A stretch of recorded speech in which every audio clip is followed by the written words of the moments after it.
आफताब के लाख समझाने के बावजूद नदीम बाज नहीं आता। बड़ी चालाकी से पार्टी से पारिस को गुम करवा देता है। गम होने की खबर जैसे ही जुवार को मिलती है तो जुवार behज़ाद शाह के पास भागता है। जैसे ही जुवार पहुंचता है, इससे पहले ही नदीम और आफताब जो हैं वो behज़ाद का दिमाग खराब कर देते हैं और behज़ाद के दिमाग में बातें डाल देते हैं। behज़ाद चलाकर कहता है कि ये जो बात हमें अभी इंफॉर्मेशन मिली है कि वहाब दरानी मुल्क से बाहर चला गया है, तो ये वहाब दरानी कहाँ गया?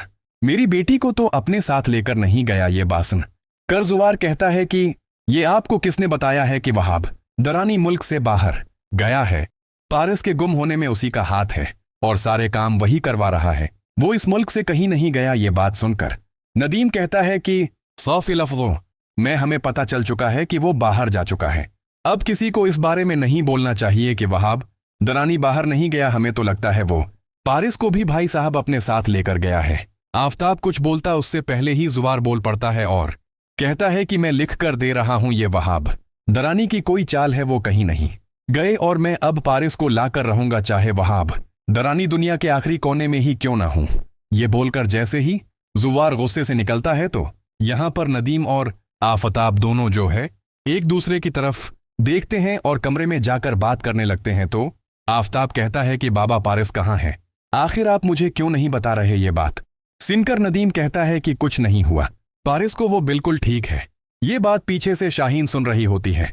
शाहीन के सर पर हाथ आ जाते हैं कि यानी कोई गड़बड़ जो हुई है वो इन दोनों को पता है और ये दोनों छिपा रहे हैं। और शाहीन भी रखती नहीं बल्कि सीधा आकर इनके पास पहुंचती और नदीम से कहती है कि सच सच बताओ, कहाँ है पारिस भाई साहिब की ये हालत मुझसे देखी नहीं जा रही।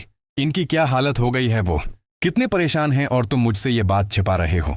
ये बहुत सुन का नदीम कहता है कि मैंने सिर्फ उसको दिलासा दिया है आफताब को, क्योंकि ये आग भगोला हो रहा है, वरना पारिस का मुझे कुछ नहीं पता। यहां पर तो इनको डेल कर लेते हैं, लेकिन जब जरिए के मुताबिक जुवार को इस बात का पता चलता है कि कहीं ना कहीं वहाब दरानी से नदीम का कॉन्टेक्ट था, तो जुवार फौरन से आता है और आते ही behज़ाद शाह से कहता है कि मुझे आफताब और नदीम दोनों की आय हिस्ट्री निकलवानी है, काल हिस्ट्री, और मुझे उससे मालूम करना है कि इन दोनों ने किससे बात की है।